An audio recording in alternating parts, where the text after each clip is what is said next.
Here we have the Etrol trekking poles. It's going to come in a box like this. It's going to come in a real nice pouch. The pouch has got a strap on the back which is adjustable, so you can cinch this up tight and latch it onto the back of your backpack if you'd like, or you can run this over your shoulder. Nice little extra pouch there. Set of instructions that are quite easy to read. Unlike a lot of these things you can't read them. They're very easy to understand. Not a lot of information you need there, but what you do need is all here. And there'll be 2 plastic bags with your trekking poles. Trekking poles are going to include a strap that holds everything together.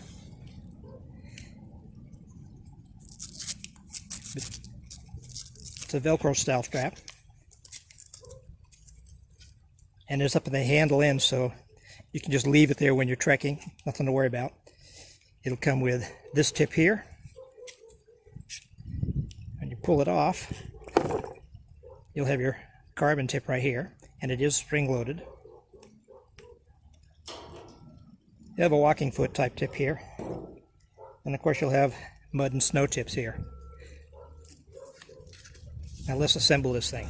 Assembly is quite easy. If you're not used to this kind of pole setup, it's going to be new to you, and that's what how you want to handle it. You want to unfold everything. Put section 1 and 2 together. You then want to pull section 3, which is in here, out. And as you can see, it's got the name on it. Once you've got that out, you want to pull it till it clicks. The little device here will click it in place. Then you can undo this clamp here, bring it up, set it, and adjust it to the height you want. Pretty simple way to do it. When I first opened the box and looked at the instructions, I thought, I've never done one of these before. How hard is this going to be? Not very hard at all. Release the button, push it back in, unfold them, then you just want to strap them back up, and you're ready to go. All right, one of the things, the questions you're going to probably have is how do you adjust these things? What you'll do is you'll just release this clasp and slide this out to the level you want. Now if you'll notice, there's some numbers on here, 120 centimeters and 48 inches and what have you, various ones up and down the shaft here.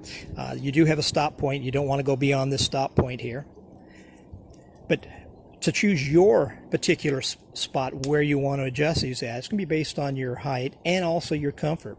What you'll need to do is look at the chart that is on the sales page on Amazon for this product, and it gives you a crossover from your height to the level you want these on. Now it's all in centimeters, so I would recommend you go do a little search and online and get a converter that will convert measurements from centimeters over to inches, and then you can determine where your adjustment's going to be needed.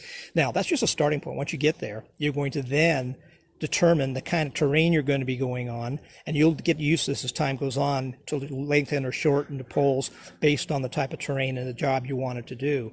But you'll get your initial adjustment and then go from there, adjust it up, adjust it down. Also, this little strap here doesn't always hold tight if it's too loose. You can see I can move that, which is something you don't want to have happen. So what you want to do is loosen this up a little bit, tighten this little wheel on the back, and then secure it down, and now it's good and tight.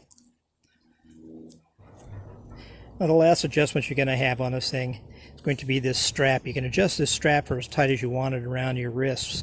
What you're going to do is you're going to pull this little wedge out, and you'll adjust this up or down to shorten or lengthen the wristband. Then you just press it back into place, and it's locked in place.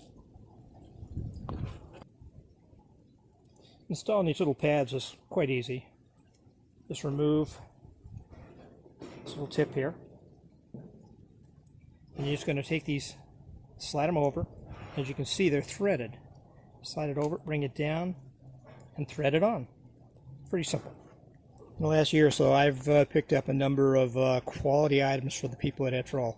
Seems like they strive to keep the price where it's reasonable, such as this is, and they want to provide quality products. And I have actually had the opportunity to speak with a few people there about some of their products that I've picked up in the past, and I am impressed with their desire to make everybody happy. If you're not happy with their product, let them know. They'll do something to help you out.